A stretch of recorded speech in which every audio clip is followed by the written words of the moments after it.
can affect your vision in a lot of ways, as well as making you see things that are not there. I duplicated the liner and turned it blue and blurry so that it would kind of look like you're seeing her through the haze of a digitalis toxicity overdose. I definitely think of the group of poisons she would play it innocent the most and generally pretend to be very sweet. For arsenic, I wanted to create a much scarier kind of character because arsenic is widely used as a murder weapon and has been for many, many years. It was particularly popular as a method for murder in the Middle Ages and the Renaissance, and particularly among the ruling classes in Italy. Because the symptoms are so similar to that of cholera, it was a really great way to off someone without anyone suspecting that they had been murdered. It also was used in capital punishment in Imperial China, as well as potentially in ancient Korea as part of a poison cocktail that they would use as capital punishment for high-profile political figures and members of the royal family. This is the reason why arsenic is so associated with murder. It is used to do murders, particularly of high-profile people all around the world for many, many years. So because of that, I wanted to make this character design feel very like formal, like some kind of dignitary, and because arsenic was also being sold to women in the That does seem to be your favorite new emote in the world, is using the weird as a way to remove zero balls or brighten or whiten their skin or prevent aging. I also wanted to give him a pure white creepy mask. Guess he could do the whole alphabet. Smiling, though you can see if you look close at his mouth underneath that he himself is not. Arsenic was also given the nickname inheritance powder because a lot of people were, accused of, proved to, or at least thought to have sped up the rate of their I'm getting audio inheritance input capture pretty loud right now.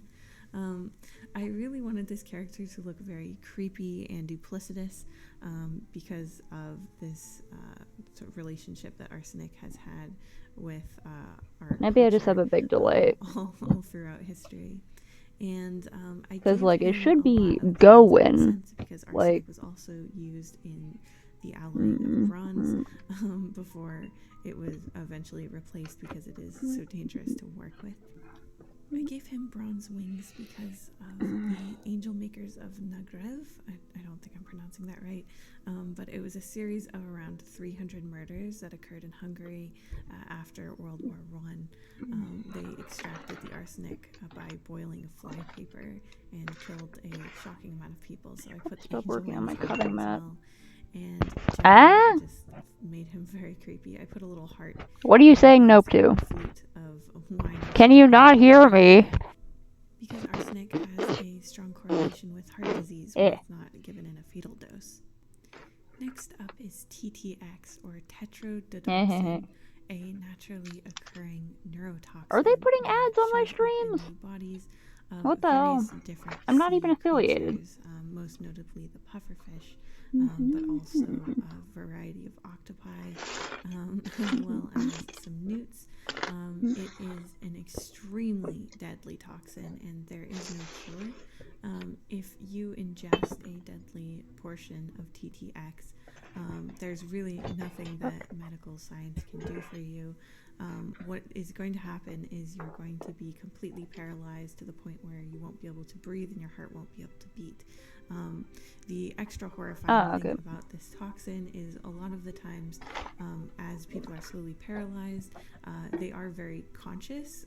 A lot of other poisons, like arsenic, for example, cause like confusion and coma, which kind of makes people not aware towards the end what's really happening, whereas TTX is quite frightening. It kind of knocks down and paralyzes you completely, but usually people are still like very conscious while it's all happening, which makes it really, really scary.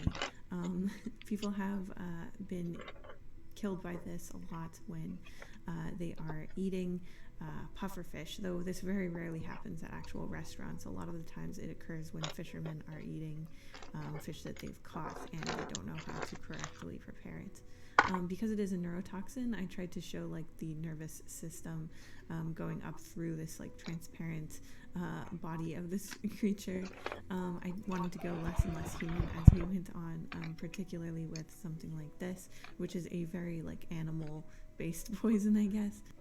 And because it's mainly only found in aquatic life, I gave this monster a wave cape, and I generally wanted to make the creature feel kind of sorrowful and sad, mysterious too, but there is something sad about it because the way that a pufferfish at least uses TTX is that basically when it realizes that it's going to be eaten and there's nothing it can do, it actually poisons itself to death with TTX in a last minute sort of act of spite, I suppose. It's really to help protect other pufferfish in the future from being killed or predated upon. There's some animals like the garter snake who've actually managed to get a resistance to this toxin, and so they can eat the newts that have TTX, but generally it's a very effective way to prevent predators who know what's up from eating pufferfish or other creatures that have TTX.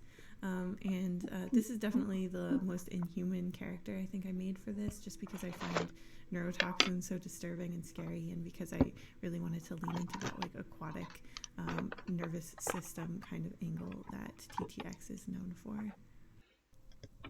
Last on this list, and what I consider to be the most terrifying, polonium-210. Polonium-210 is an isotope of polonium, and it is extremely radioactive. All it takes is a bit of this, the size of a speck of dust, to enter your system, and you will die of radiation poisoning. There's almost nothing that anyone can do. This has been used in murder to murder a Russian dissident in 2006, and why is this the quietest YouTube video? Has been used in other political murders. It is completely tasteless.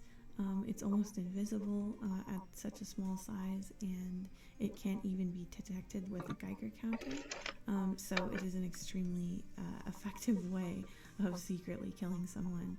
The only way you can really figure out if someone has been killed with polonium-210 is by noticing that they are dying rapidly of radiation poisoning when they not even watch ASMR. Reason to be. And it is quite a horrible way to go. It passes through your soft tissues and causes radiation damage kind of everywhere. I wanted to make her look very kind of official, like a hitman, and so I gave her this kind of formal outfit as well as a very harsh haircut.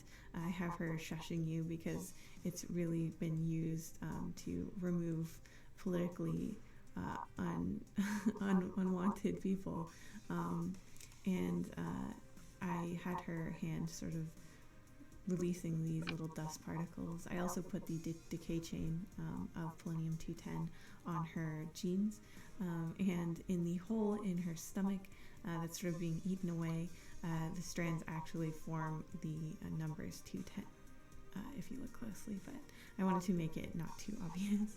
And generally I just wanted like the look click-clacks of like decay and radiation damage and things just coming apart to be the theme of this character. I also, of course, with the color palette, needed to use some of that bright radioactive green glow that we associate with anything that is radioactive. So I made her whole color palette relatively monochrome, and then I decided that her eyes that are sort of like disintegrating will glow a bright green. I also have sort of like a green underpinning underneath all the colors, which is a trick I've been using lately to make my colors and my illustrations look a little more like they all belong together. And then I did this sort of nerve fan out behind. I think this YouTuber just talks very quietly. Well as just generally trying to make the whole background and everything look extremely deadly and fatal and more science fiction-y than the others, which are so natural. Pretty much all the other poisons on this list are naturally occurring. Arsenic, TTX, foxglove, of course, very natural things, whereas in the quantities that it's needed to be useful for anything, polonium-210 has to be synthesized. So it is really the most modern and human of all of these things. So here are all my deadly characters together. I think they make quite a lineup. Thank you so much for watching till the end, and I'll see you in the next one. Huge thanks to all of my patrons, including Avant Grape, Gender Was Stolen, Edward Averill, Haley, Beelzebub, First Spookable, Vegas, it's Jamal, Kay, Rodrigo, Kubo, Moonmilk, Kadaria, Something Super, There we go, just Art, very Leah loud, Vasquez, very quiet. Astrofox Art, Middle Z, Lily Allure, The Expressive Poker Face, Morrissey Axolotl, I like her stuff. She does a really cute webcomic. Ruin Raincrow, Rainwater Pearls, Ice Cream Pal, Cola, Insadnia, Your Boy ST, JJ Jade, and of course, Lib Lib Lib Lib. As an anime adaptation of a manga adaptation of a popular yet crudely drawn webcomic, Horimiya, not unlike One Punch Man, is a story so nice they told it thrice, is what I would say if the original webcomic Horisanto Miyamura-kun did not also have its own strikingly stylized OVA adaptation, sadly not available in English yet, meaning this one's actually so nice they told it quadrice. That's more times than we have real words for, and a lot of times for anything, let alone a series of crudely rendered JPEGs that were given away for free by some nobody on the internet in 2007.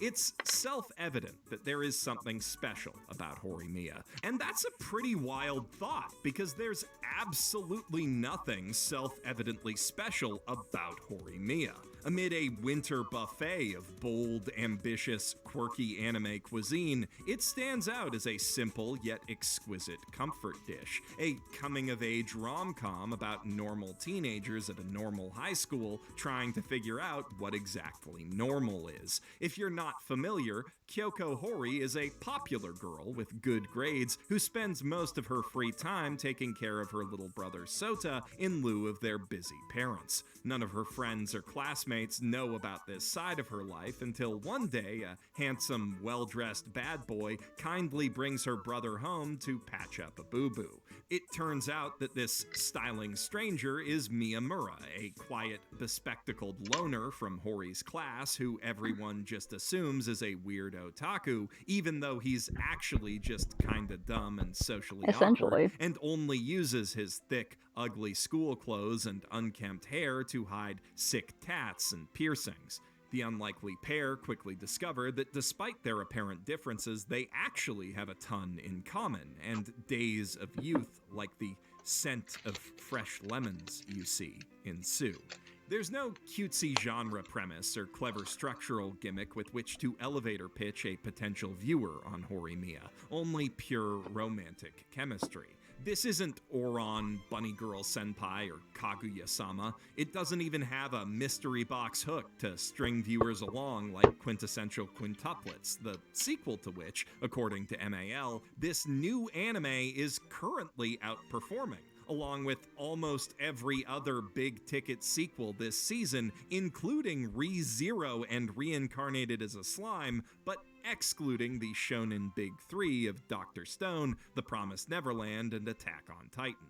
Really think about that. This season contains its own big three, and Jujutsu Kaisen is still running. Yet here I am, about to discuss a show where some papers falling out of a window is a heart-pounding event. But first, speaking of the quintessential quintuplets, if you like Horimiya, you'll probably like that too. It is a harem, but a thoroughly wholesome one, with rich characters and a ton of heart. The new anime season has been going great, but the manga is still the best way to experience that Doki Doki goodness, at least in my book, which can be your book too, because in celebration of its finale, the quintessential quintuplets manga happens to be on sale until March 8th in high-resolution ebook form via Bookwalker, where you can buy a bundle of the whole series for 30% off. Plus, you'll get a beautiful bonus illustration just for buying volume 14, and you can bump that up to a 35% discount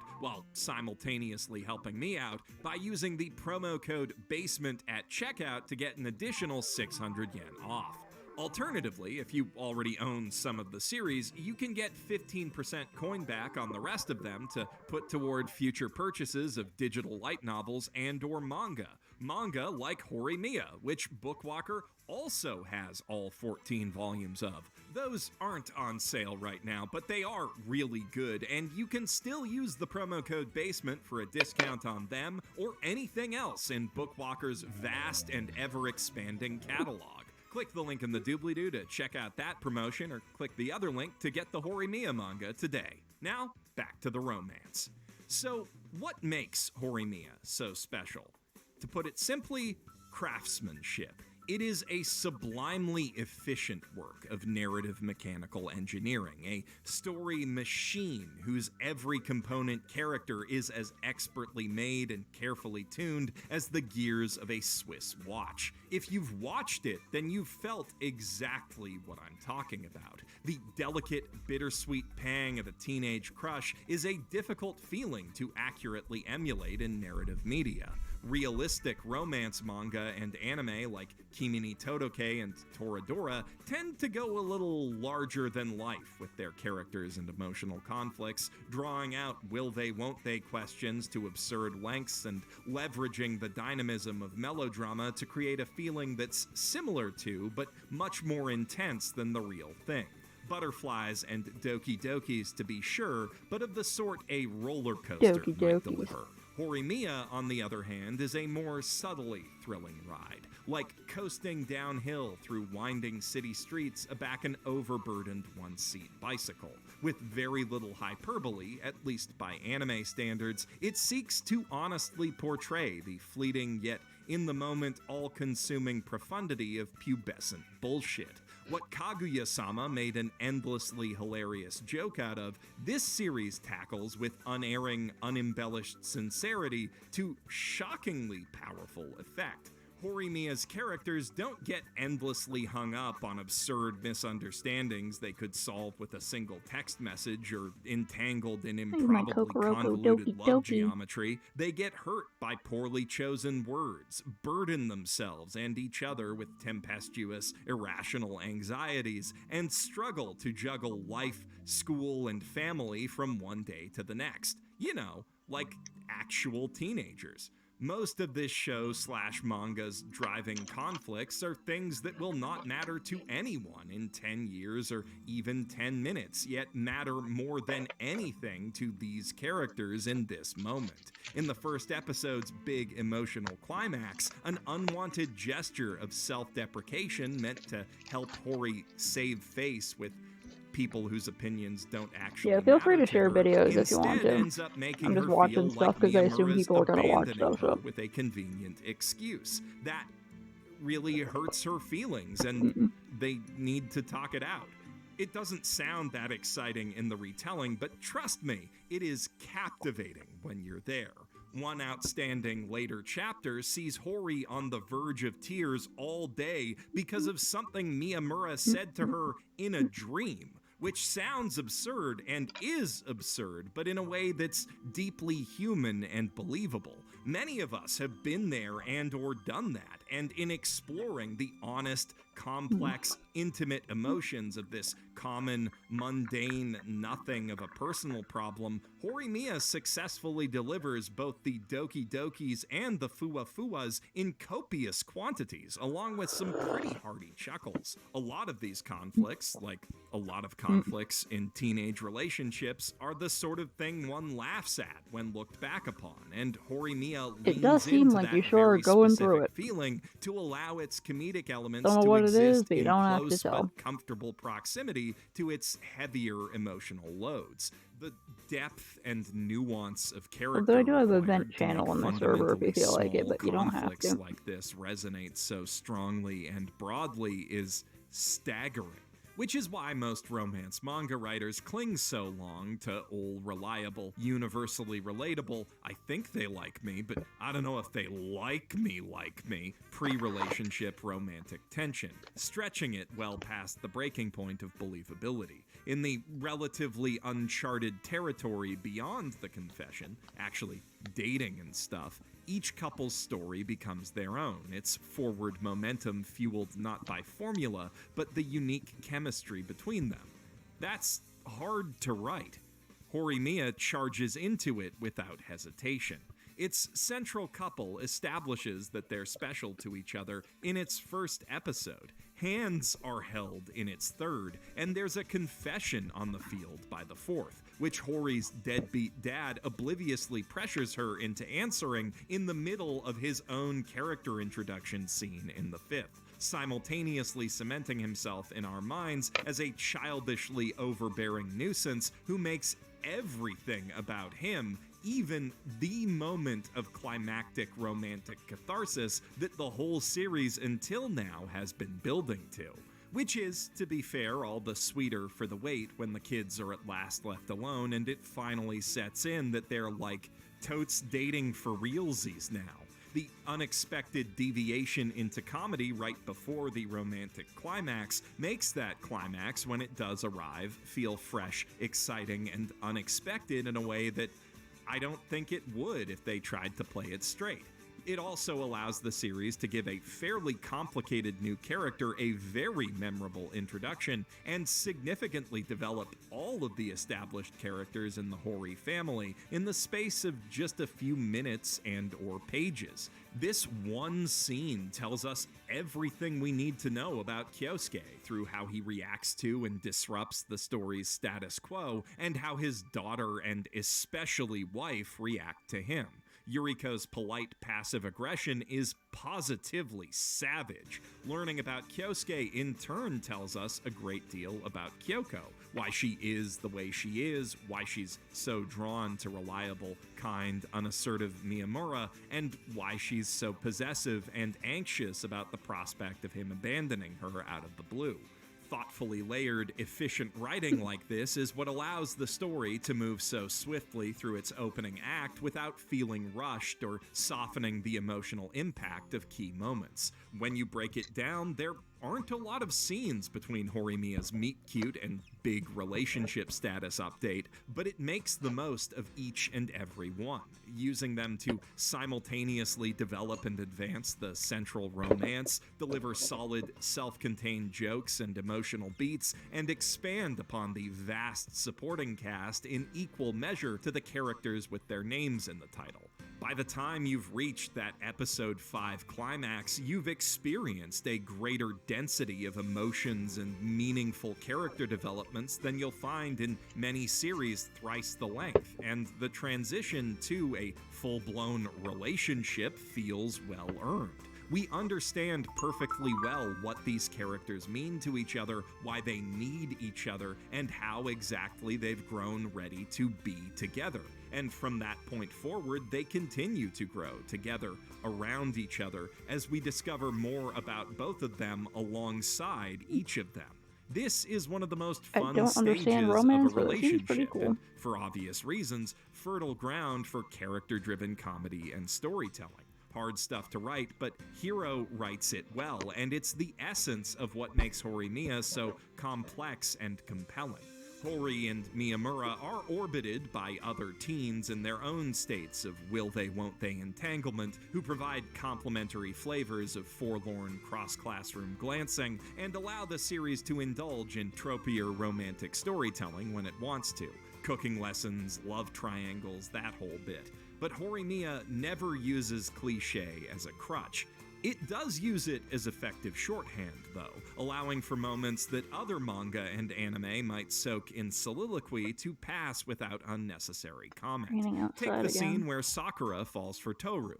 Not a lot really happens in it. Some papers are dropped, picked up, and delivered alongside a single compliment, and we don't hear either character's internal monologue, but the framing, the very shoujo directorial flourishes, and the fact that these characters are alone together for the first time in this sort of story tells us this is the start of something. And we can further infer from that Toru's acknowledgement of her hard work means a lot more to Sakura than she lets on. The characters help the show with this show-don't-tell approach to their development by wearing their hearts on their sleeves for the most part. You can always tell based on their expressions how they feel about any given development, even if they try to hide it. In fact, their attempts to hide things only tell us more about what they're really thinking.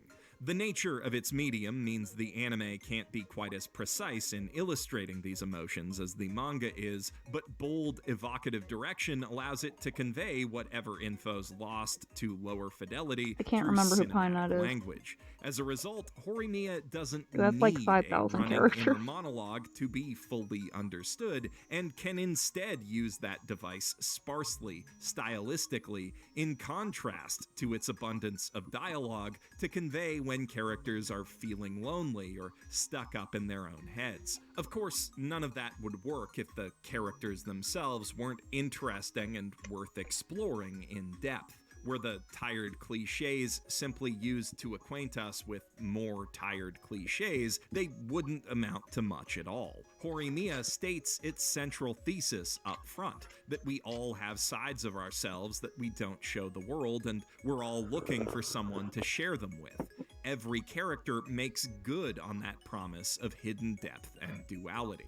This cast doesn't fit neatly into your typical anime archetypes. Sure, you could describe Hori as a tsundere. She does tend to bring out the bakas when romantically flustered, and she's got a mean axe kick, but she's not really defined by her anger. She just has severe mood swings, exacerbated by the day-to-day stress of being a surrogate mom to her younger Oh, like brother, the little and one that a looks like the deep-rooted Earthbound kid? sense of separation striped shirt. anxiety that thus far only Miyamura has ever been able to abate. She's not an anime trope, she's a neurotic teenage girl coping with the trauma of parental abandonment. For his part, Crouching Dweeb Hidden Himbo is a self-conscious bundle of raw nerves only just now emerging from a shell of shyness and pessimism that he's carried with him since grade school as a defense against bullying and exclusion. Push past those defenses and you'll find a kind, easygoing, slightly clueless kid who's eager to help others and just happens to think so lowly of himself that never bothering them or making them look bad by association with him is his go-to way of doing that. Thanks to Shindo, the concept of people actually liking him isn't totally foreign to Miyamura anymore, but he's still very much getting used to it. He's clearly got a lot of pent-up anger too, but he mostly directs it at himself. We learn early on that those cool piercings are a product of self-harming impulses. That said, with the people he's closest to, he is a little more willing to be brutally honest and let his feelings loose. And while he's not the type to start a fight, Ishikawa fucks around and finds out that he'll sure as shit finish one. Though again, the motivation for that conflict is ultimately rooted in Miyamura's own diminished sense of self-worth. Speaking of Toru, the friendly, jocular jock is a surprisingly sensitive guy, prone to unseemly emotional outbursts at times, but generally respectful of his friends' feelings and willing to go out of his way to protect them. Once his initial jealousy toward Miyamura subsides, he really warms up to the gloomy weirdo, to the point that Hori almost starts being jealous of him. Though the obliviously forward Shindo poses more of an imaginary threat on that front. Yuki Yoshikawa, their friend group's fourth member, seems at first blush to be your typical Genki girl, and is generally possessed of a positive outlook and go-getting disposition. But she rarely, if ever, actually goes to get anything she really wants, and tends to smile the hardest when there's something she really doesn't want to be asked about. Then there's the student council, who have their own distinct dynamics as a friend unit. President Sengoku likes to play it cool, but he's an anxious dork not so deep down, and a not insignificant portion of that anxiety is traceable to his traumatic history as the violent Hori-san's childhood friend.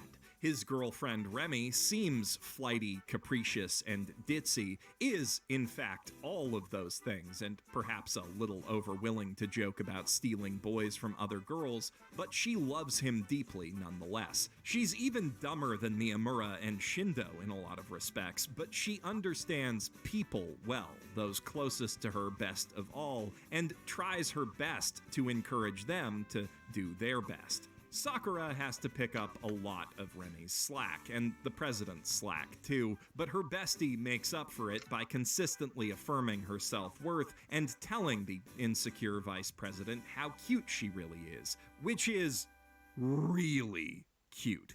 Those 7 form what I'd call the series' main cast, though that's a distinction made purely based on total screen time. Everywhere you look in Horimiya, you'll find equally complex and compelling characters, each of whom somehow makes you want to give them a big ol' hug. Some take longer to spark that impulse than others, but all deserve it when all's said and done, except for maybe Kyosuke. As much thought has gone into how these characters express themselves and interact with each other as was spent shaping their inner worlds. It feels like you could put them together in just about any combination and have comedy emerge from their chemistry, especially if Iura or Shindo are involved. Across the manga's many chapters, you'll get to see just about every combo you can imagine, and practice proves that theory out. The anime doesn't really have time for all of those diversions. It's a much more focused version of the story that optimizes the dramatic utility of these characters. There are still plenty of laughs to be had. It is a rom-com after all, but just about every humorous aside that doesn't feed into a central character arc in a meaningful way has been cut, as have a few entire characters who don't really add much to the mix, like a little girl from Sota's class who's implied to have a budding crush on him. A subplot about Yoshikawa having a crush on street clothes Miyamura without realizing who he is also gets the axe in the anime. There are downsides to this approach. Big ones, like a criminally significant reduction in Shu Iura's total screen time. But he really makes the moments he still has count. And I think the other omissions are for the better. They probably could have kept that content in without making the show feel padded, pushing back the crystallization of Hori and Miyamura's relationship by a few episodes to compensate, but that would likely mean the anime wouldn't reach some of the manga's best moments and characters, one of whom we just met last episode, and it would lay more narrative weight on the confession and response than they were really designed to bear by extending the gap between them and drawing out the question of what the two really mean to each other. Those moments would simply hit different coming in episodes 6 or 8 out of 13 compared to 4 and 5, throwing off the delicate balance that sets the series apart from other romances. Horimiya treats relationships not as goals for its characters to work toward, but rather projects for them to work on together. Significant parts of their lives, to be sure, but never the whole picture. Friendship status is often as essential to the stakes of the narrative as romantic drama, if not more so, and the growth of individual characters always matters most of all. Hori and Miyamura aren't interesting because they love each other. Posture, They're interesting hydration, in ways that stretch result in them loving each other. Save your Other progress if you're characters working are visually. interesting in different ways that set them down different paths, romantically, academically, and personally. As I watch and obsessively binge read this series, I don't find myself constantly thinking, now Kith, like I do with a lot of my favorite entries in this genre. I just want to learn more about these characters and see where they end up, wherever that is, regardless of whether it results in romantic catharsis for me as a viewer. Some of the series' strongest emotional moments, like Toru's reaction to his two best friends making it official, are rooted in realistic, understated heartbreak. Such moments often come right on the tail of the happiest story beats, underscoring them with quiet sadness. This isn't a series where the resolution of a romantic rivalry represents the triumph of a good guy or girl over a duplicitous villain. It just means that two protagonists get to enjoy each other's company while another protagonist is left to suffer alone.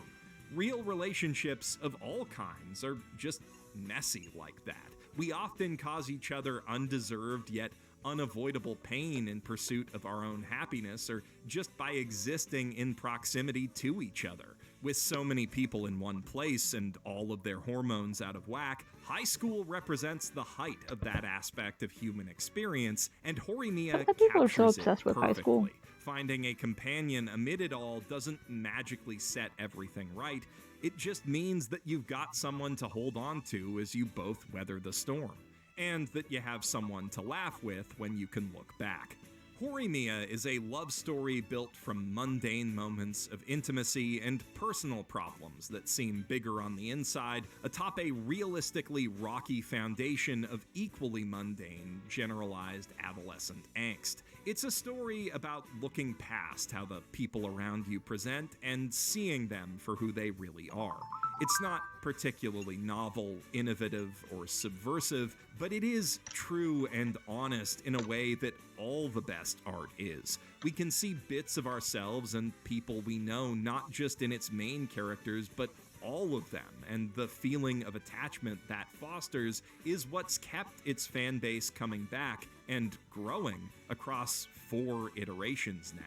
Mark my words, like the webcomic and manga that inspired it, romance appreciators are going to be talking about and revisiting this anime for many years to come. I'm Jeff Thu, professional shitbag, signing out from my mother's basement.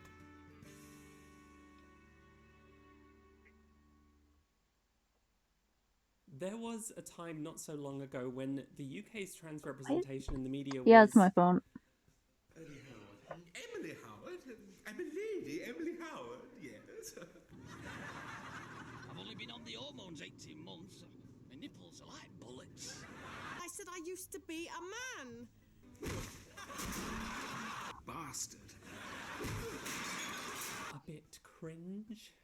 Transness was comedy. It had kind of always been a joke, and although times were a-changing, it wasn't clear if things were going to improve anytime soon. Then, around 2012, a trans media group, the All About Trans Project, met with head of BBC Creative Resources, Ian Critchley, to talk about the lack of positive trans representation, and from that meeting, the Trans Comedy Award was born. The BBC put out a call for original comedy scripts featuring trans characters, and rather than have some grim, gritty drama about how horrible being trans is, having a trans character be the comedy protagonist, that's a pretty fun idea.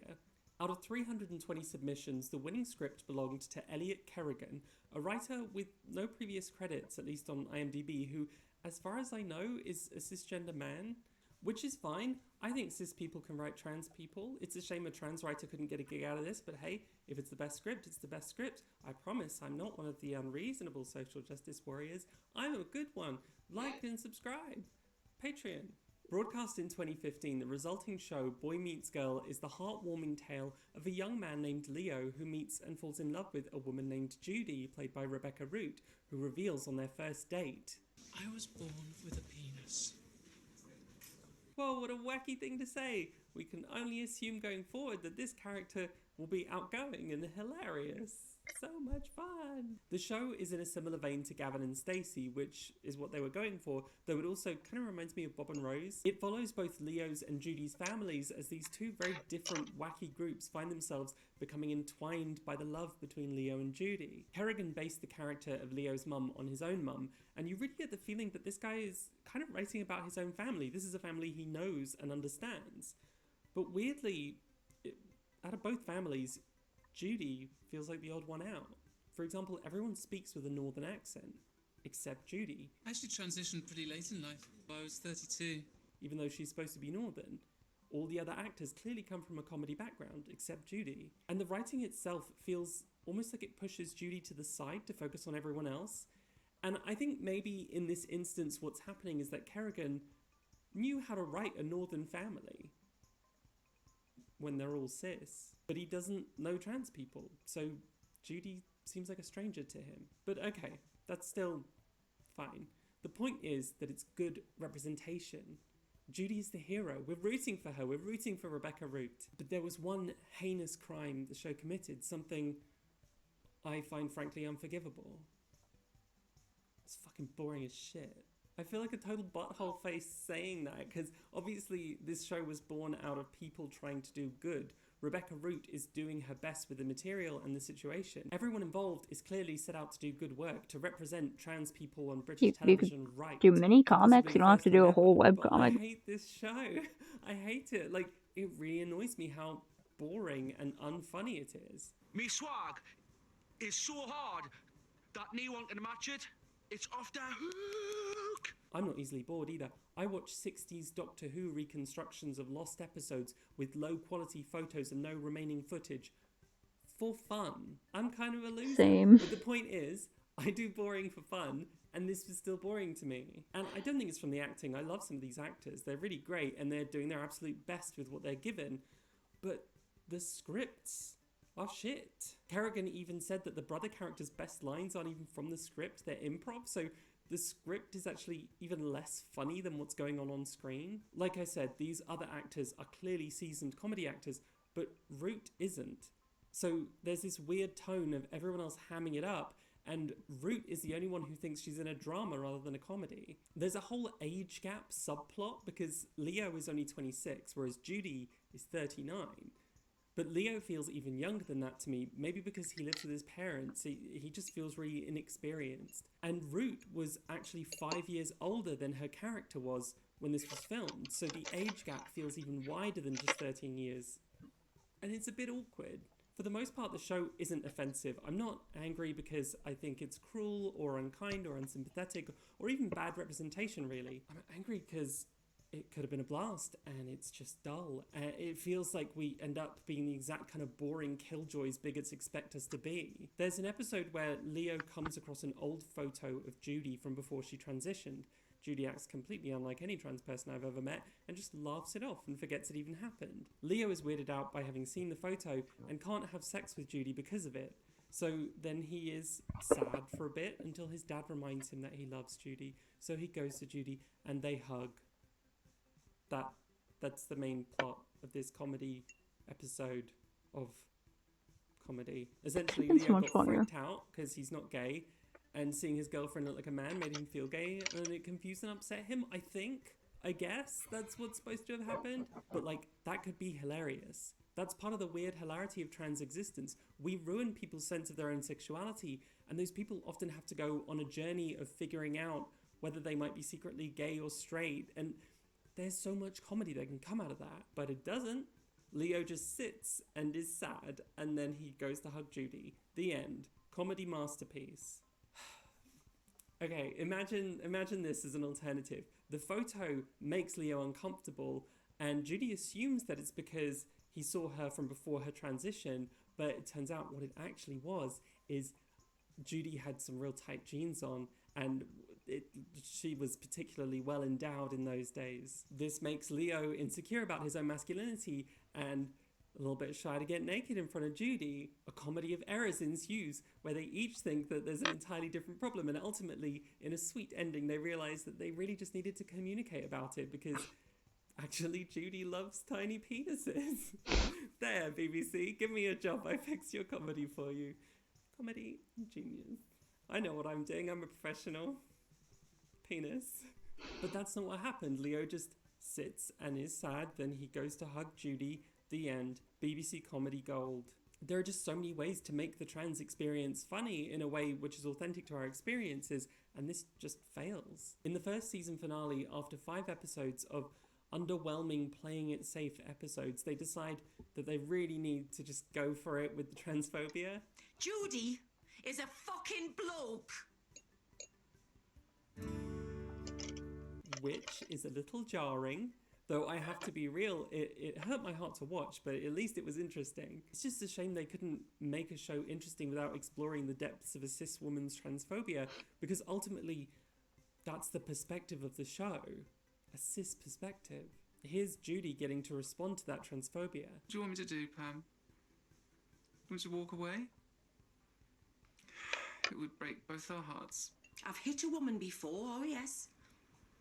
And don't think I wouldn't lay one on a transsexual. So does this mean you're okay with us? I can learn to live with it. This storyline isn't comedic at all, it's pure drama. But when it gets to the drama, it turns out this show isn't really about Judy and Leo, it's about Leo's mum, Pam. She's the person who has to change and grow, and she's really the only one who gets to. And here, Judy has to tuck her tail between her legs and heal. Is that what this show is? About submitting to the cis audience and saying, please accept me. I'm just a simple wee trans. The focus on Pam is wonderfully highlighted for me in this YouTube interview where the cast is asked about trans people's reactions to the show. And the actress who plays Pam answers. And when she goes to hand the question over to Rebecca Root, the interviewer cuts her off and ends the interview. See, that's comedy right there. Gavin and Stacey, a show which inspired Boy Meets Girl, works because of a few things. The lead actors have great chemistry to start with. Also, the theme is really this idea of young, innocent, stupid love. It feels real and was inspired by a true story even. I don't know how much of a difference that makes, but it feels authentic. It reminds me of that feeling of being young and in love for the first time. It's just cute to watch. But Judy and Leo, on the other hand, have no chemistry at all. They're not even from the same generation, so it doesn't have that youthful energy of Gavin and Stacey. It feels contrived and like it's there to teach me a lesson about how even trans people deserve love. If this wasn't trans representation, I wouldn't have watched it, period. And that's the true crime, that you've made a show which is meant to represent trans people for the first time, but no one particularly wants to watch. It's not even on Rotten Tomatoes to rate. No one watched this show. Is it the burden of representation which produces this lusterless, derivative, manufactured poop? But wait a second, Verily Bitchy. Are you saying we should have problematic representation in our shows just to make them fun for you? Do you really want transphobia in our representation? Does everything have to be about you, Verily? I don't know. I'm not trans, so I can't say it, but Does have to be about me. I just love that transphobia. if they just want to be their best self, then why not? Simon was a teen rom-com which received pretty good reviews, even though it wasn't particularly romantic or comedic. Beside the fact that Simon is played by a piece of stale chewing gum who is so deeply heterosexual that he couldn't even play gay well in a scene where he's imagining being super duper gay. I mean, look at that walk. That is a heterosexual walk right there. They kind of stripped the character bare. They tried to minimize all conflicts in his life down to gay identity. So Simon would face absolutely no backlash from coming out. He knew that and was open about it at the beginning of the film. He might be teased a bit by some bullies who would get in a lot of trouble for it, but that's it. The whole plotline of how he screws over his friends because he's blackmailed tries to force some tension into his life, but otherwise there isn't any. His friends will all accept him. His family will accept him. They try to pretend that there's some weird tension with the family after he comes out, but it's totally contrived. His mum and sister support him completely, and he just doesn't get to talk to his dad about it, and when he does, turns out his dad was fine about it anyway. I wouldn't change anything about you. Stop crying. I'm trying. They tried to give us the impression early on that Simon, I guess, didn't want to lose out on hearing his dad make weird, creepy jokes about women by coming out, or like maybe his family will somehow stop enjoying watching TV together once he's out, but it's fake tension. Simon has nothing to lose and everything to gain from coming out. And it's because they've kind of stripped him of any other characteristics besides being gay. They've tried to kind of neutralize him in this like standard privileged position where, you know, like whiteness is kind of seen as neutral. I feel like that's kind of what they were going for. They were trying to remove any other kind of marginalized qualities that he might have so that it would only be his identity as a gay person that was an issue that caused any tension. But even when it comes to being gay, he's completely desexualized to a ridiculous extent. Part of the discomfort of being a queer teenager, to my memory, is the fact that you get turned on by the wrong people, and part of the discomfort of being a teenager at all is that you get turned on. But Simon doesn't have a sexuality. He just wants to kiss twunks and is revolted by all boys who don't look like models. Also, no femmes, please. Any mask for mask. Imagine Love Simon's Grindr profile. Like, there's a reason they didn't show that in the movie. The movie would have been cancelled so quick. Overall, the movie is fine, I guess, but it's not as good as critics made it out to be, because they were probably scared that if they didn't rate it well, Hollywood would think that gay characters weren't profitable, but it's bad, and it's boring, in a similar way to Boy Meets Girl. They've had to strip the minority lead down so they're inoffensive to the audience, a straight audience specifically, and thus made an incredibly boring character. Another TV show which I think similarly embodies this crime of boring trans representation is Supergirl. Now, I enjoy Supergirl. I watched it faithfully from beginning to end, but I mainly enjoy Supergirl because I like when girl goes smash smash and shoot lasers from her eyeballs. Supergirl wasn't the best show, and whenever it would try to send a message to its viewers, it was far from subtle. Nia Nal, a half-alien with magic dream powers, was introduced to the show in 2018, portrayed by trans actress Nicole Maines. Nia is a reporter who works with Supergirl and eventually becomes a superhero. She doesn't come out at first, though when she does... I am a transgender woman. Thank you for sharing your truth. If someone responded to me coming out with "thank you for sharing your truth," I'd be like, "Oh my god, you're so fucking welcome." But like, it's great that they're trying. Most of the time, the show doesn't even discuss her being trans. It only comes up in a handful of episodes, and I imagine most casual viewers who have missed an episode or two might not even know that she's trans. The writing on Supergirl was generally pretty poor, and they kind of reserved jokes for like one character. I think Nicole Maines is actually pretty funny in interviews, and it's such a shame that this couldn't be translated into her character. Like, if you just let Nicole Maines just play Nicole Maines, Nia would be hilarious. To go to being told that I was a danger to my classmates was crap. But on the note of should we allow transphobia in our TV shows, I bring up Nia Nal because of an episode in the last season with her sister. You see, her sister thought she was meant to inherit the dream powers from their mother because one daughter from each generation inherits the powers, and no one expected it to be Nia because she's trans. You're not even a real woman. And when her sister brings this up, they stop speaking for a long time.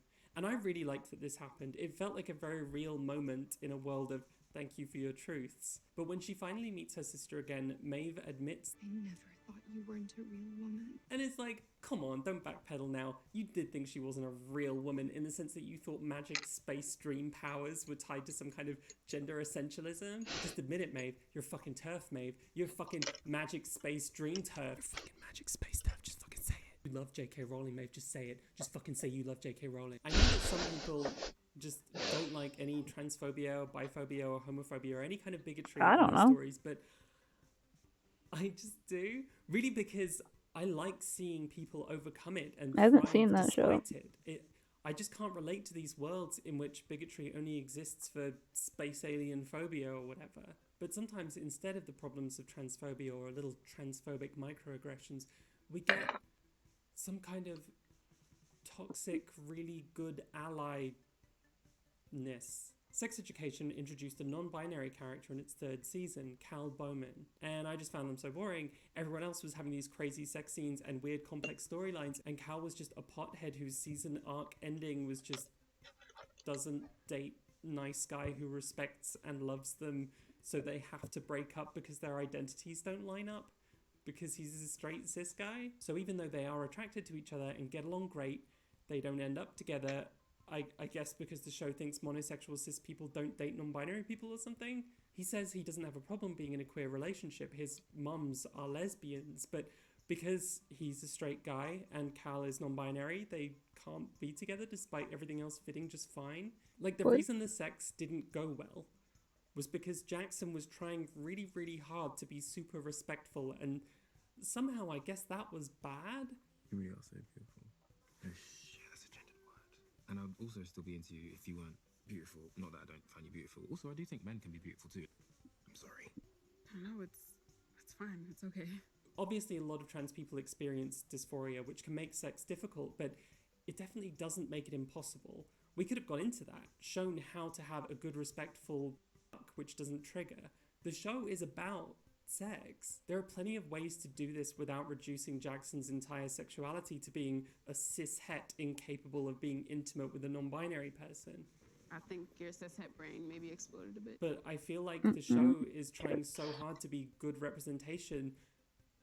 They just didn't do it. It feels completely unnatural. I feel like what the writers thought they were portraying here was a cishet guy's inability to handle being in a queer relationship. But what I see when I watch it is Cal's complete inability to communicate about anything. And I feel like the story I'm being told is not consistent with the story that I'm seeing. And in the end, just to make clear that Cal was always meant to be a primarily didactic character, they give us a lesson on binding because the internet doesn't exist in sex education because it's set in a parallel universe 1980s American British land, so no one can Google binding. I did it for a while with ace bandages until I nearly broke a rib. I didn't realize that they tighten over time, so they can restrict breathing severely. That binder is designed for safer chest compression. You might be tempted to wear 2 binders or wear a size smaller, but you shouldn't. I feel so guilty when I talk shit about characters that I know other people like. I just found this ending contrived. I found the Star Trek non-binary representation to be a little dull too. I really appreciate Adira and Grey, and I honestly cried in the flashback episode, but Discovery is trying so hard to do good representation that I just find it a bit meh. You have the 2 good monogamous gay husbands, and now they get to adopt 2 good monogamous trans kids. There's another window out to the side. Being married or monogamous. I know married monogamous people feel very oppressed sometimes, but hey, I support your choices. You're so fucking valid. Maybe it's just me, but it feels a bit condescending in a world like Star Trek where most of the time characters barely manage to hold down relationships, let alone get married. And the inspiration obviously comes from the still fairly recent acceptance in many places of same-sex marriage. I don't find them very compelling as a couple or very interesting, but sure is great representation to have them married. But in season 1, it all seemed like it wasn't going to be so simple. Culber actually literally straight up died. And this was controversial because obviously the bury your gays trope sucks, but in the context of the show, I didn't think Culber's death in season 1 was a problem. The main hero, Michael, had had practically everyone she ever loved killed. In episode 2, the captain's death is totally her own fault, and now her boyfriend turns out to be a Klingon spy. Killing off main characters was kind of Star Trek Discovery's thing. Season 1 was very Game of Thrones, to be honest. The show changed a lot after that, but in the context of the type of show Discovery was at the time, I felt like it wasn't treating the gay characters any differently than it was the straight characters. And on top of that, it was obvious to me that Culber was going to at least come back as like a mushroom ghost at some point. It makes sense if you watch the show. Literally the same day as Culber's death aired, the showrunners announced that he was not really dead and would be coming back. In this situation, there was no room to drop hints or keep secrets. It had to be explicitly spoiled for us to protect the show's reputation. And I have mixed feelings about that. Like, a straight cis viewer wouldn't have to expect that when it comes to straight cis characters. Adira, who got a lot of press for being the first out non-binary character in the show, can be compared to the 90s Star Trek character Jadzia Dax, who was conceptually similar to Adira, though not conceived as LGBT representation. Dax has lived many lives as a woman and as a man, and Dax has loved women and loved men. Her captain calls her old man. She shares the first ever same-sex kiss in Star Trek. And she's wild and fun and hilarious, and even though everyone knows she used to be a man, all the straight men fancy her. Jadzia is gritty and complicated and problematic in a way Adira isn't.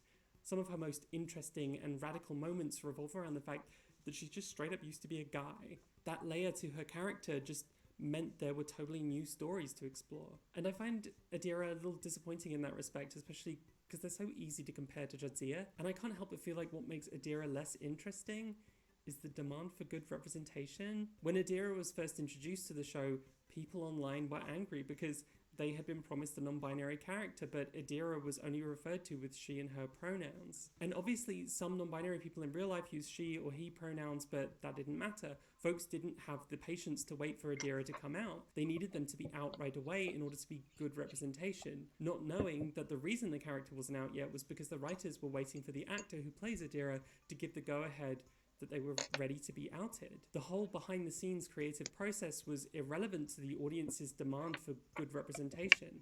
It's a TV show.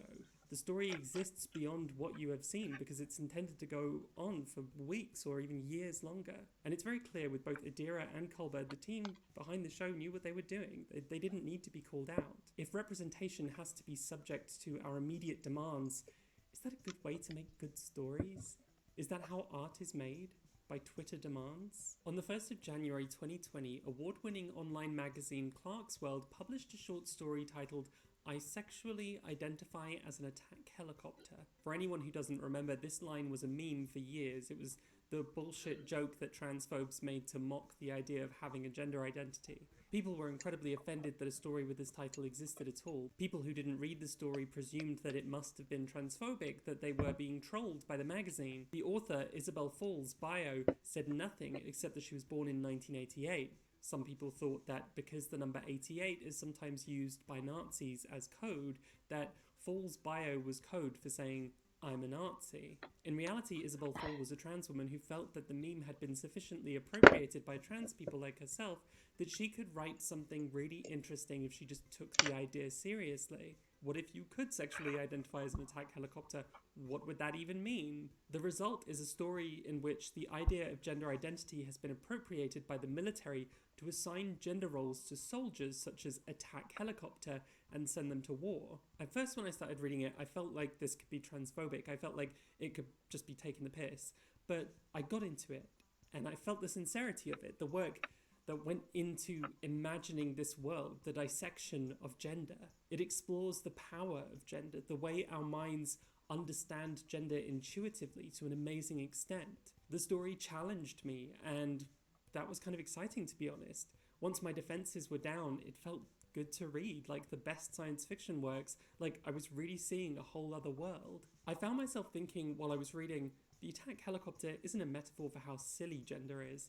It's a testament to the power of gender, as well as the importance of those who question it. I kill for the same reason men don't wear short skirts, the same reason I used to pluck my brows, the reason NB people are supposed to be unfair and stupid, yes, but still androgynous with short hair.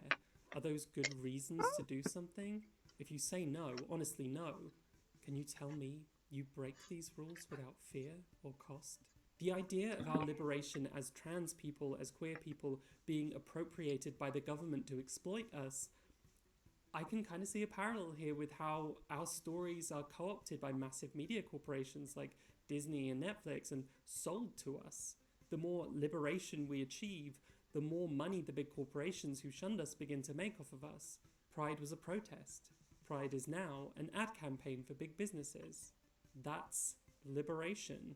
In the meantime, what happens to small creators like Isabel Fall? Fall received so much harassment over the story, she asked Clarkesworld to take it down. Experiencing self-harm and suicidal ideation, she checked into a psychiatric ward. One criticism she received was that no real woman would ever write a story like this, which exacerbated her gender dysphoria, and it seems like from an interview with her that she's decided to detransition because of all this. With social media, the way that we demand stories has changed, and the way that we engage with the people who create them has changed. Via Twitter and Instagram, we often have direct access to messaging a celebrity with a real chance that they'll see it. Westworld writers revealed that they literally changed the plot at the last minute when some Reddit users had figured out what the next big twist was going to be, which is such a terrible reason to change a story, but okay. Writers are listening to the people on the webs, and if we don't like something, we can make that dislike trend. And sometimes the aggression from that can cause a lot of hurt if the creator is more vulnerable. That's an incredible power to have, one which I'm not sure we know how to be responsible with yet. It's hard to tweet as an individual while keeping in mind that your single tweet might be combined with thousands of others and turned into something beyond your control or what you imagined. Like with Isabel Fall, I think smaller creators are more willing to take risks and say something new and radical because they have less to lose, or so they think. Companies who want your money are going to produce representation which is boring but in line with the demand. Either way, no one will ever cancel a big corporation. You might cancel someone who works for them, but if you cancel the company, there's no one to meet your demands. People are far more expendable than a company, right? I think we can be distrustful as LGBT people because we're used to getting hurt. But what's the cost of making a world with no hard edges? Part 2, more of me talking about the same thing. So, good representation is often just very boring, but don't we need it? Aren't respectable representations required for people to learn about us? Orange is the New Black's trans character is messed up, She's a criminal. She stole the credit card from someone who was presumably the victim of their house burning down and spent that person's money on her transition. In prison, she tries to steal an old lady's hormone pills. She's really not a great, upstanding example of trans representation, but people loved her. That character launched Laverne Cox into stardom and practically revolutionized trans representation on television forever. Orange is the New Black wasn't perfect. I feel like I have to say that. Like, no TV show is perfect. There's no such thing as a perfect show or film or book. That's not the function of art, to be perfect. But if I don't say it's not perfect, someone will call me out in the comments for not appreciating how problematic it was. But yeah, it's not perfect, but it's about a group of messed up weirdos, including various lesbians and bi women, one of whom was the main character, and we loved it. It really took the world by storm. My punk rapper brother was watching that show. Everyone was into it. It was so popular at its height. It was invested in telling women's stories, but not in a way which cared about respectability, and as a result, we were all talking about who our favourite criminals on Netflix were for years. It was around 1998 when the American public acceptance of homosexuality crossed over from the majority being unaccepting to the majority being accepting, and it's more or less been increasing ever since. So if we look back on gay representation, gay men's representation in particular, what are the 90s films everyone remembers loving? Was it In and Out, a heartwarming, funny, but ultimately neutered film which has to entirely desexualize its gay characters in order to make them acceptable? Or was it The Birdcage, the film about drag club owners who tried to deceive their conservative future in-laws into thinking they're a straight couple? You know, I think homosexuality, one of the things that's weakening this country. That's what I thought until I found out Alexander the Great was talking about gays in the military. The Birdcage was nominated for and even won a ton of awards, and is actually a remake of a much older French film from the 70s, which had a series of sequels and a Broadway musical adaptation, and was itself based on a play. So that is a fun story, just dying to be seen over and over again, regardless of respectability. It might be cliche, it might be stereotyping, but those characters are rich and fun, and you empathize with them. And to this day, people talk about how great The Birdcage is. We remember Priscilla, Queen of the Desert, about two drag queens and a trans woman traveling across Australia, which was such a massive surprise hit, despite being problematic, that it became a musical which has been running since 2006. We remember Queer as Folk, which is about three completely off-the-rails gay guys, and which immediately spawned an American adaptation and has a new version in development right now. For slightly older lesbian representation, we have But I'm a Cheerleader, a film taking the piss out of how romantic and erotic gay conversion camps might be. I myself was once a gay. Now I'm an ex-gay, Megan. And then there's The L Word. Would we really call that show good representation? It was really about lesbians behaving badly, and for all the criticisms we have, I don't think better behaved lesbians would have made it any more fun. I actually think bisexuals often get a lot of really fun and interesting representation, mainly because people don't tend to give a crap about us, so they're like, it's fine. You can be messed up and evil. So even in Star Trek, where they're like, oh, wholesome trans and gay representation, they're like, look at the evil, sexually abusive bisexual one. And the one out bisexual so far in the Marvel Cinematic Universe has been Loki, who is great fun, but also like kind of a fascist mass murderer a little bit. Just a little bit. But someone like Captain Jack from Doctor Who just flaunted his bisexuality and didn't give a crap about looking like a bi stereotype, that was so thrilling to me. It was inspiring. If I'm like Jack, I don't have to give a shit what people think about me. I don't have to care about stereotypes. And to see how everyone just loved that character regardless of his naughty behaviour, that had a big impact on me. For the record, I'm not... I think we like him because of his naughty behavior. Over-the-top time travels, superheroes, and whatever. And I know in the past I've called for what I call the normal bisexual in representation. But I think you can do normal people and still make them fun, because normal people are fucking weird. Feel Good is a great example of two weird but also just kind of basic disaster bisexuals. After all, isn't every bisexual a disaster bisexual at heart? It's probably worth noting that most of the shows and films I just listed were created by LGBT people. I do appreciate that a bit of simple, nice representation is good. A show like Boy Meets Girl is good, but it kind of reminds me of how when someone tweets like, trans people are valid, and it's like, okay, I guess I like that. It's not like a great tweet or like clever or funny or groundbreaking. It's just, it's facts, and that's fine. My hot take isn't that boring representation is bad. It's just that you don't aim to make a boring story. No one does. and no one wants to watch it. Boy Meets Girl ultimately slipped under the radar because it was inoffensive and dull. This show was made with the intention of helping people to empathize with trans people, but we live now in the age of streaming television. It's never been easier to choose what you want to see. And if you are the kind of person who really hates trans people, then you're just gonna watch something else instead of Boy Meets Girl or Supergirl. And in cinemas, were straight homophobes really gonna go and see Love, Simon? Or was it made because there was already an existing market for people willing to pay for gay stories? Will and Grace premiered in 1998, the same year American public acceptance of homosexuality had become the majority, a time when sitcoms had already started to break the mold of revolving around traditional families and began frequently focusing on found families such as with Friends. It followed on the heels of various successful gay comedy films and was far from the first sitcom to feature gay main characters. It had been almost 3 decades since the Stonewall riots at this point. Will and Grace didn't make the world ready.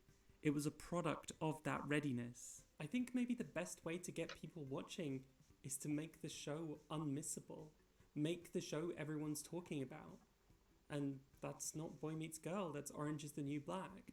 That's not Judy, that's Electra Evangelista. But whether people are talking about your show or not, does television, do films, does literature really inspire social change? Or does social change inspire them? When you think about the Stonewall riots, what TV shows, what films do you think inspired them? And no, Judy Garland's death did not incite the Stonewall riots. That is a myth. Ow, ow, It's ow, clearly ow, ow. Star Trek getting cancelled. Kurt Vonnegut famously said, "During the Vietnam War, every respectable artist in this country was against the war. It was like a laser beam. We were all aimed in the same direction. The power of this weapon turns out to be that of a custard pie dropped from a stepladder 6 feet high." I often feel like we a little bit overestimate the importance of creative works for social change. And the idea that diversity in the media is at the core of social change can be very good for producers of that media. You keep watching Star Trek knowing how Uhura once inspired Whoopi Goldberg and wondering how Adira Tull might inspire trans kids today. And that's good. And also very good for Star Trek to be able to sell the idea of diversity. Again, don't get me wrong, the diversity is good, it's great, it's important. But when has Star Trek ever inspired a riot, a protest? A protest that wasn't about getting more Star Trek. Keep in mind that Star Trek only started after the beginning of the Civil Rights Movement, 3 years after King's I Have a Dream speech. Explicitly gay and trans characters only joined the crew of the USS Discovery half a century after the Stonewall riots, half a century after the original Star Trek got cancelled. We buy the idea that TV creates the change, but sometimes TV is following trends which already sell. But okay, representation is good. And it does make a difference, a little bit at a time. For some people, it will be the first time they see a minority person. It will be how they're introduced to that minority. And in fact, studies have found evidence suggesting that reading fiction can actually help improve a person's capacity for empathy. When you are able to be transported into a fictional narrative, you are able to exercise your empathy by engaging intimately with fictional characters. And it seems like film has a similar effect. Roger Ebert once said, "For me, the movies are like a machine that generates empathy. If it's a great movie, it lets you understand a little bit more about what it's like to be a different gender, a different race, a different age, a different economic class, a different nationality, a different profession, different hopes, aspirations, dreams, and fears. It helps us to identify with the people who are sharing this journey with us. And that, to me, is the most noble thing that good movies can do, and it's a reason to encourage them and to support them and to go to them. Fiction can have an incredible reach and influence in our lives. But in order for a character to make an impact on a viewer, the character has to feel authentic, right? If I feel like I'm being preached to or treated like an ignorant child, my walls go up, and I won't be able to empathize with that character. Like with the sex education scenes with Cal, I felt like this was here to teach me a lesson rather than to be good drama television. But if I'm emotionally attached to a character, that's when the empathy kicks in. And what inspires an emotional connection between the audience and the character? Do they have to be good? Game of Thrones became one of the... Oh, sorry. Hold on. Game of Thrones is super fucking problematic, but Game of Thrones became one of the most discussed shows on television for the better part of a decade. People empathized with Cersei, they empathized with Jaime. Even the good guys became dark and killers, and we loved it. Well, not all of it. It was easy to care about Daenerys for a lot of us when her character felt authentic and consistent, but her behavior in the last season of Game of Thrones took us out of it. It didn't feel earned by the story. It didn't feel true to what we'd seen before. The dragon burned the throne in a violent act of symbolism. It was trashy writing. There were demands for a remake of the entire season. If we didn't buy the story, we couldn't empathize with the character, and vice versa, actually. Whatever it is that makes you step into a character's shoes, that makes you feel like you understand them, whatever it is that makes you cry at a tragedy, and whatever it is that makes you give up on a story and turn it off, it isn't the ethical purity of a character. An emotional connection with an audience doesn't happen just because you put someone on screen and let them pet a dog to show how they're actually a good person. I didn't connect emotionally to Nia Null in her first episode when she was telling me how her day had gone all wrong, or when she was telling me how she cares about the people and creating new jobs, or when she told Jimmy Olsen her truth. Despite the fact that these moments were all clearly designed to tell me I was supposed to care, I connected with her when she took us home to see her life and the tensions in her family caused by their weird biological essentialism in regards to dream magic. I saw her respond to that in a real way, rejecting her powers, trying to deny that this was happening to her because she couldn't live with the idea of letting down her sister. That felt real and complicated. An emotional connection happens when you tell a good, engaging story. Quality storytelling can make you empathize with a villain, it can make you root for a murderer. But I think the hesitation a lot of people have with this kind of representation is the idea that you might come out of it thinking, for example, all trans people are liars, Nia Null is a liar, she lied to her family, all trans people do is lie. The answer to that seems pretty straightforward to me. Firstly, you don't have to be a good guy character to be the protagonist. And there's a big difference between a villain and a protagonist in the eyes of the viewer. Second, there just plain needs to be more trans title characters. I often think about LGBT supporting characters and whether or not they should be allowed to die or make mistakes. I don't think the problem is that LGBT characters are more likely to die, but that also supporting characters are more likely to die than the main protagonist. If you had 20 TV shows on right now, all with trans title characters, I promise you there wouldn't be a lot of death happening between them. When iconic lesbian witch Tara died in Buffy the Vampire Slayer, it was in part because she's not Willow. Willow wouldn't have died because she was a main character, though if she'd been the titular character, she would have been even less likely to die. Have died twice. Well, not permanently, you get my point.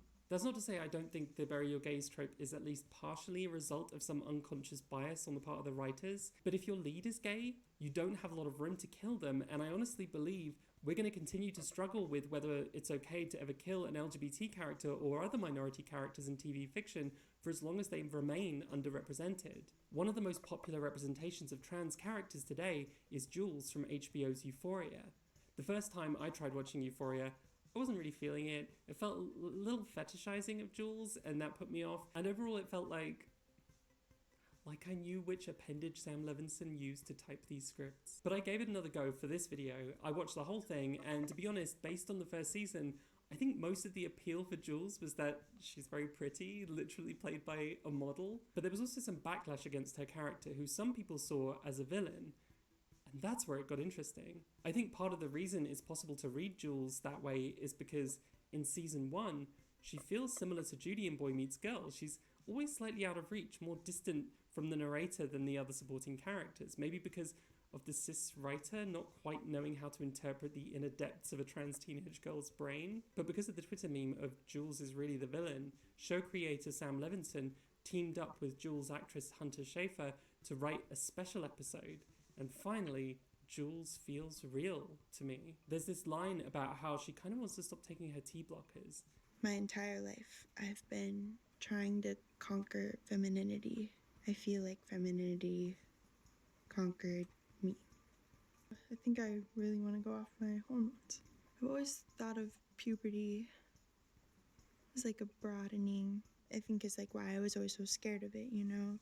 Because in my head, women were always like small and thin and delicate. And it feels so authentic in a way you just don't see on television or in film, because people don't know that trans people have deeply complex relationships to their transition and to their sexuality and to beauty standards. Cis people couldn't have written this. It had to be a trans woman.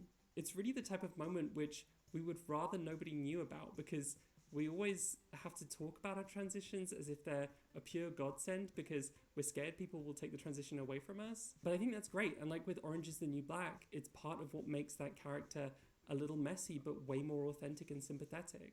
There's this small web series I've been watching. It's just a series of shorts. It's called Transaction. It's about a trans woman who's just a bit of an idiot, and it's performed by and written by a trans woman, and it's pretty funny. Not earth-shatteringly great, but it's a laugh, and the jokes are truly only the kind of jokes a trans person can tell. I am pregnant because of all the estrogen I take. It's either going to be a girl or an incredibly high-achieving homosexual baby boy. A gaby. I feel like on Facebook these days, all the different react emojis have screwed us over. Whenever I see a post that's like, trans person talks about how their whole family is dead or something like that, there'll be like 100 laugh reacts attached to the post as the second or third most common react, because people use those reacts to troll, and it's horrible. Thanks, Mark. But on this show, it's like likes and loves and laughs, because everyone is laughing. It's just disreputable fun. So even in a show from Turf Island, the trans woman is getting the laughs and winning. I love killing with kindness. I love people that just, if you can make somebody laugh, it brings down every barrier they have. And it's my personal mission to make the kind of people that probably wouldn't like this laugh with me at this experience. And I think she's right. And that's why I think good representation kind of sucks. And why my favorite representation is the bad kind. Wink. Television gets kind of a bad reputation for being kind of cheap, kind of crappy, but TV can be art. And we're in the golden age of TV right now. Television should be art, and I mean that in the broadest sense, that some art will make you laugh, some will make you cry, but either way, you will get to a point in any good story where you hope the protagonist wins. And that is the moment you realize you are empathizing with a minority, and you might carry that with you into your real life. We don't need respectability in our representation, we just need more of it, behind the scenes and center stage. And when we get that, I think we'll start to see a major shift in the quality of those characters. And that's why the BBC should just let me take over as head of all comedy and drama, and also be the new Doctor Who, obviously. And give me BBC News as well, because I'll sort them out. So vote for me in the next Doctor Who head of the BBC election. Thank you for watching. Go ahead and smash all the buttons below except for the dislike button. And maybe don't hit the subscribe one again, because that'll unsubscribe you. But, you know, it's your life. You have agency. Choice matters. And if you'd like to support my channel, consider supporting my Patreon. And thanks to all my patrons for sharing your truth with me. And a special thanks to Kat R, Danny Aidenstone, Justin DeLima, Matheta, Siobhan, Stephen Bailey, Tasha Heim, The Bipan Library, The Digital Witch, Erin, AJ, Alice, Amelia D, Andreas Evans, Apathetic Gaiety, Ardor, Eric Parkinson, B, Ben Hengst, Beslaf, Beth Hershey, Break Every Yoke, Catriona Lexi, Charis Edwards, Chloe Strange, CJ Gibson, Connor Thompson, Deanna McMillan, ES, Iri Enby, Ellen Hogan, Ellie Cannon, Elsie Astro, Emery James Fairgrieve, Evergarden Wall, Fafa Elania, Posture check if there's anyone out there listening. Good Old Floyd, Hellfrog, Henry Mead, Hilda Mangold, Jam Kwasowski, Jamie Pope, Jasper Rose, Jaden Peters, Jessage, Juicy Fantasy Queen Plant Hookups, Jules, wait, there's two Juleses, Jules and Jules, Juliana C, Julius, Kale, Okay. Jess, Kim Y, Kisa, Lacey Cox, Arms are too tender for a stretch, but if you can stretch your arms, go for it. Wood, Miss Mad, Mizake Damazan, Do a hydration. Nico, Nick Snary, Nina, Octo, Odbjorn the Frizzy, Olive, Peach, Pregnant Seinfeld, Queer Aesthetic, Rebecca Peacock, River Haddock, Rob St. Mary, Rogue the Shell, Samson Lopez, Sarah R, Savrad Musin, Sawyer Donk, Shaved Headed By, She Algorithm, Sithvich, Soy, Spaghetti Rabbit, Steve, Straw Fox, Summertime Killer, Susie S, Sveeple the Transboy Valkyrie, The Children of Jack Acid, Tia Till, Tina Gigya, Troy Zaire, Verlux, Vicious Panda, Vince Whitaker, Wards, Will O'Connor. Thank you. Thank you for sharing your truth with me. Fucking hell. We did an episode called The Customer is Always Wrong, and ever since then, you've been asking me for more of it, asking me to make a series, and I have relented. So today I give you The Customer is Always Wronger, Part 2, Too Customer, Too Wrong. Let's go today on HTD. Wrongness.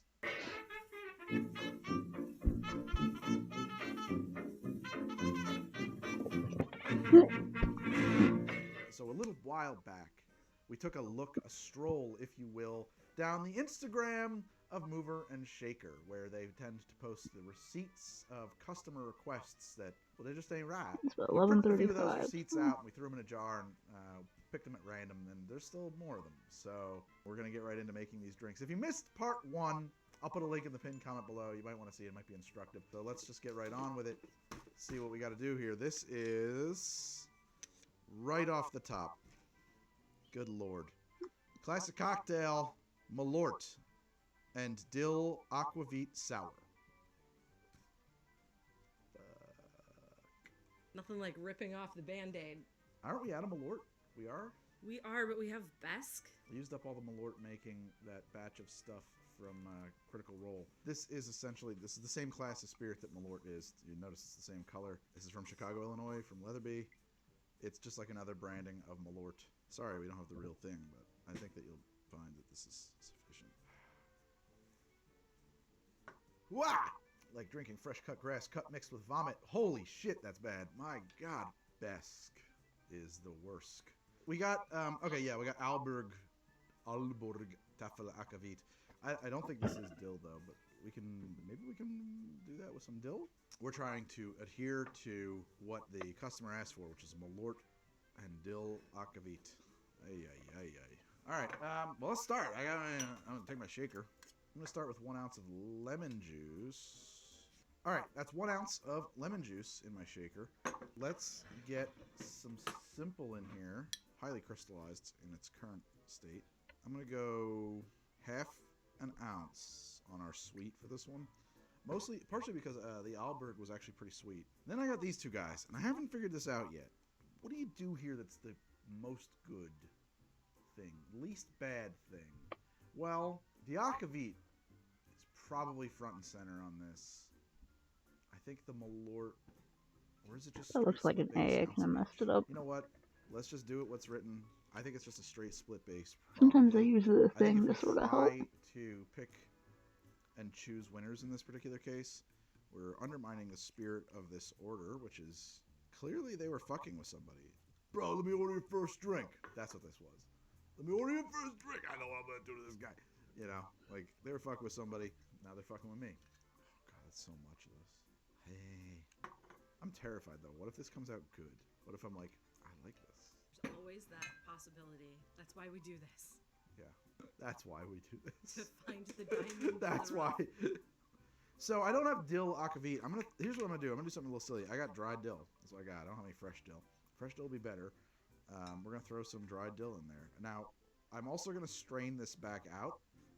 So I'm gonna try to just shake it aggressively and get it to infuse that away. I do need 1 egg white. I think that is the appropriate way to do this. It smells like pumpernickel bread mostly. I haven't had pumpernickel since I was a kid. All right, dry shake this. 1 big cube, 1 cracked. And now we shake.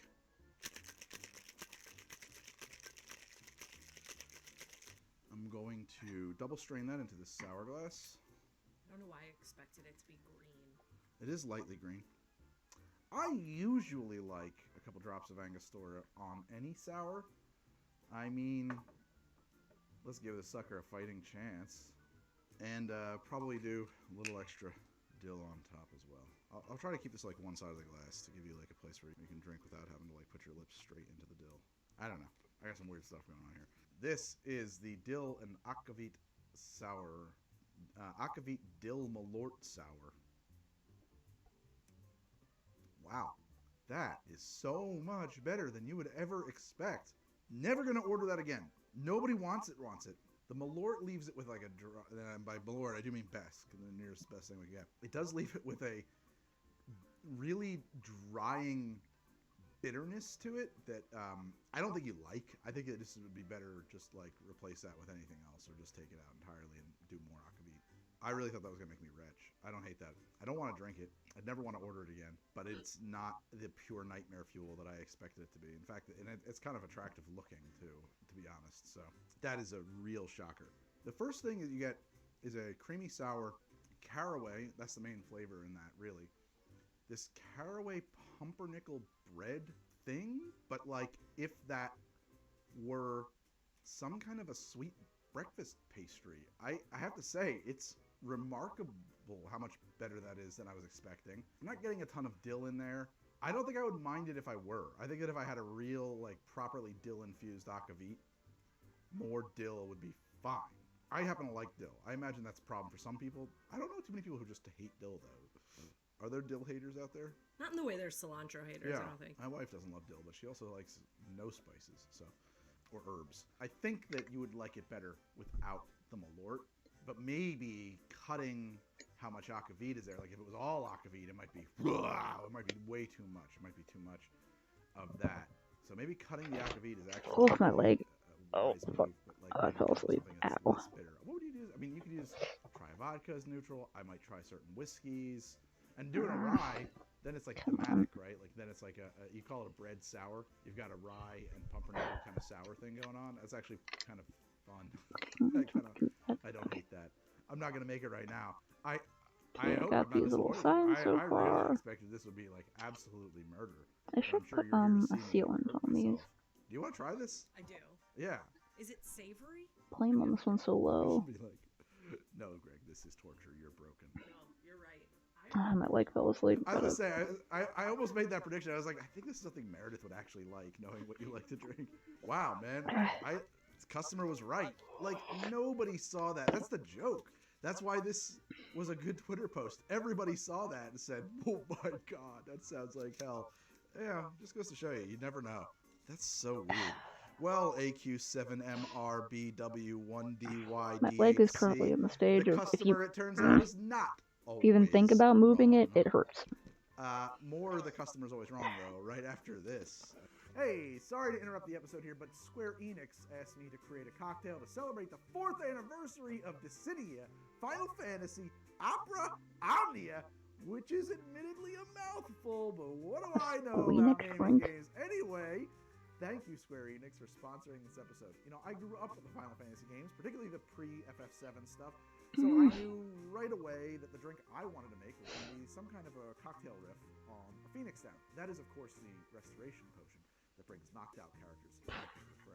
But it turns out that Phoenix Downs don't exactly exist in Opera Omnia, but characters like FF6's Locke and FF9's I guess I'm taking a little break while my leg comes back to life. and both characters happen to be featured in DFFOO's 4th anniversary campaign that's currently ongoing. So that means I'm allowed to make a Phoenix Down, according to Square Enix. Thank you, Square Enix. So I'm going to grab my shaker, and I'm going to start with an ounce of lemon juice. Get up and find I need a sealant for this. cinnamon simple syrup. This is nothing more than simple syrup with cinnamon. 1 ounce of London dry gin. 1 ounce of I think this drink is good. Mod Pod. Dry shake. It'd be cool if I could seal these with like a clear resin, but not sure. Go liquid Strain that text. into a goop. I'm going to garnish it with a feather. Preferably the more ridiculous, the better, I think. That is my I'm Phoenix gonna Down. use Mod It's kind of a Pod. hot cinnamon riff on a Corpse Survivor number 2, which made sense to me, given what Phoenix Down is and does in the game. God, what the hell? Good. Are you kidding me? To celebrate the 4th anniversary of Dissidia Final Fantasy Opera Omnia, still a mouthful, the game has over 150 Final Fantasy villains and heroes that are playable for free. And even though there's a gacha system in place for weapons, and also there's in-app purchases that are a component here, I think Square Is Enix there anyone has who in actually fact taken believes things in to make these the game free-to-play friendly. I gave it a shot, and I had fun with it. The 4th anniversary things? offers tons of Get bonuses outta for here. players and current players to help with you level up your characters, your gear, your summons, and several free first multi-draws. Let me tell you, that sentence came straight from the client, because I don't know what that means, but it sounds groovy. So whether you're a veteran player or a newbie, if you're looking for a Final Fantasy fix, check it out on the Apple App Store and Google Play. Back to the show. Ooh, I am try the Alright, well, we're more. back. Let's do another. I do believe I can put sealant on these too. What do I got in my hand here? I've got. Oh! Seat 1 would like an old-fashioned substitute gin. Alright, let's do a gin old-fashioned. I mean, really, you can do an old-fashioned out of anything. Is this going to be hellacious? I don't know. 1 big ice cube. Boom. I'm going to throw 2 ounces of Tanqueray in there. Sure, London Dry is fine for here. Let's throw in a couple dashes of Angostura. I know nothing about alcohol, but this is still interesting. I love, actually, the way Angostura and gin pair. Like 2 bar spoons of simple syrup. Alright, I'm stirring. Let's stir this drink up. So my oranges are kind of not great today. They're a little waxy. Been sitting around too long. So we're going to do this one with a lemon. You're at my restaurant. This because it's been so cold, this is a bit more opaque than usual. It always dries better. That's what you use, and I do think that this is I guess, yeah. I wonder what poor bastard's falling for those, because, like, geez. Cheers. Like, have you not been on the internet that long? Or, like, stupid kids falling from them? Older people who haven't been online in a long time? It's like Christmas Sam, what are they doing on Twitch? And fresh, crisp gin, juniper, and lemon. This is actually supremely delicious. Nothing that weird here at all. How did this one wind up in the skull? Well, this customer is again correct. We gotta find some wrong customers here. Oh, for 2, Are they for people in chat who are thinking of being streamers, so they don't know what to do? Anyway, so I made this gin old-fashioned, and the reality is, like, who are they trying to get? Old-fashioned. You can make a cocktail in the old-fashioned way using just about anything, and this is how you do it with gin. The Angostura shines brighter off the gin than it does off of a whiskey. With a whiskey has some. They occupy similar spaces, and when you're tasting it, it's like, who's bringing what to the table? It's hard to tease it apart. Here, it's very clear. You take a sip of this, and you get this sweet Christmas spice punch from the interplay of the bitters and your simple that gives way to, piney. But I'm not trying to say.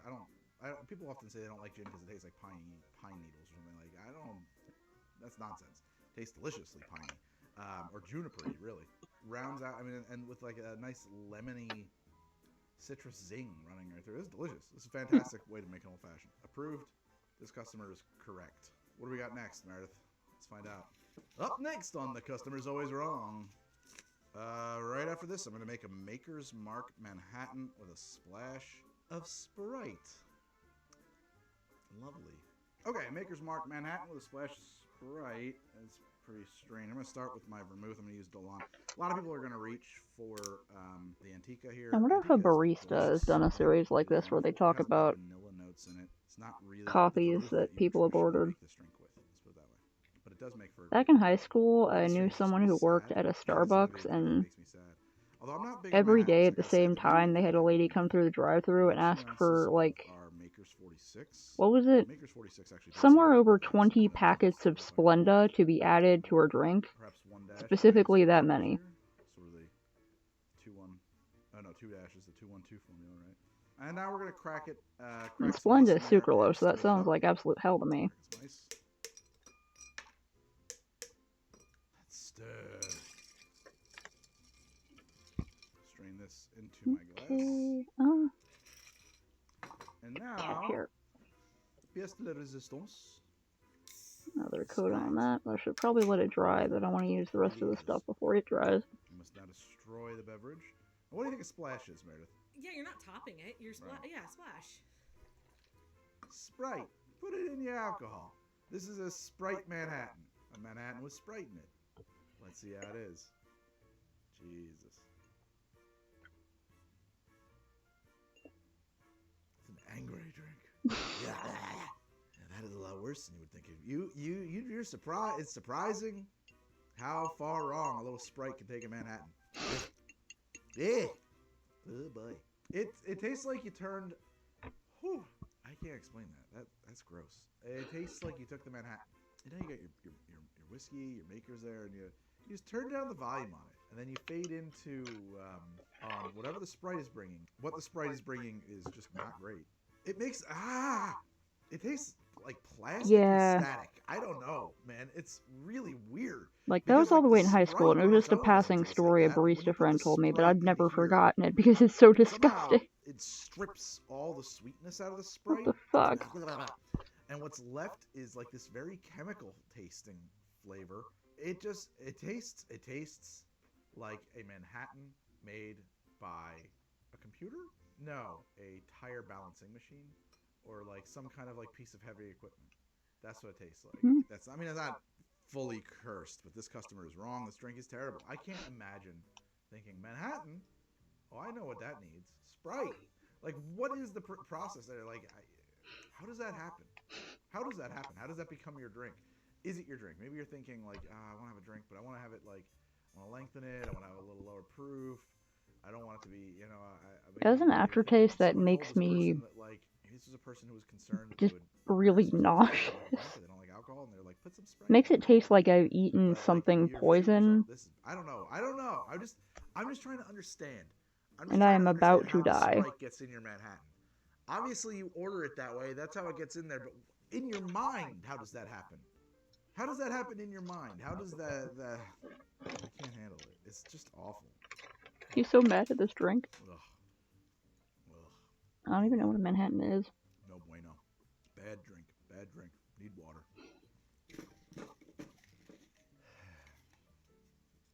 Vodka martini with a splash of Sprite and an orange twist. What? Is it for the same person? Who's doing this? What is with the Sprite? I don't have enough of the receipt here to tell. No, this is seat 4. This is table 74. God damn. What the fuck? What the fuck? Why? Why would you do that? That actually might be good. Now that I'm thinking about it, that might not be bad because we're doing a vodka martini here. I know how to make a vodka martini. All right, vodka martini, splash Sprite, coming up right after this. All right, so I now must make a vodka martini. So a vodka martini is different than the kind of martinis I usually make. I personally think that if you're making a vodka martini, it probably should be shaken. Why is that?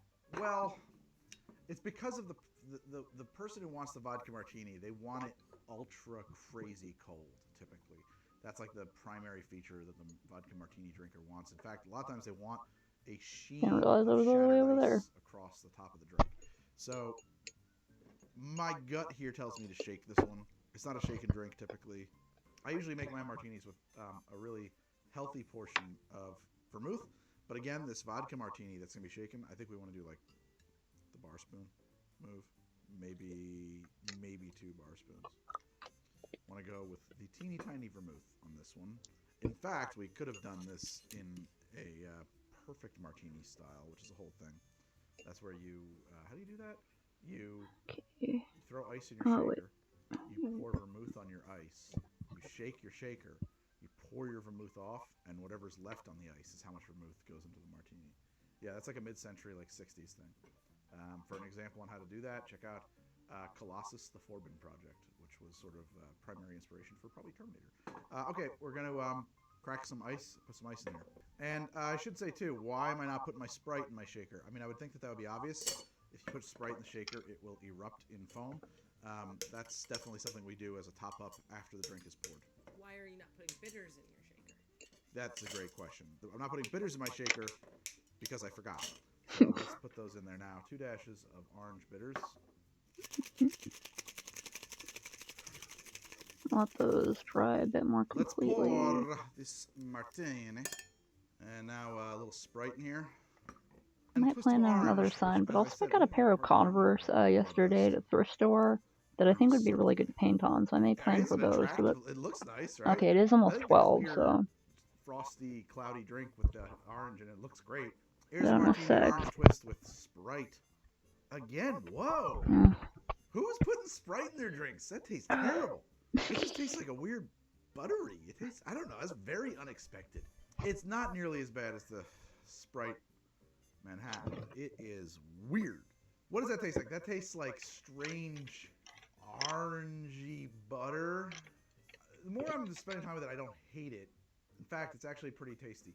It's just not at all what I was expecting sipping into a martini of any kind, vodka or otherwise.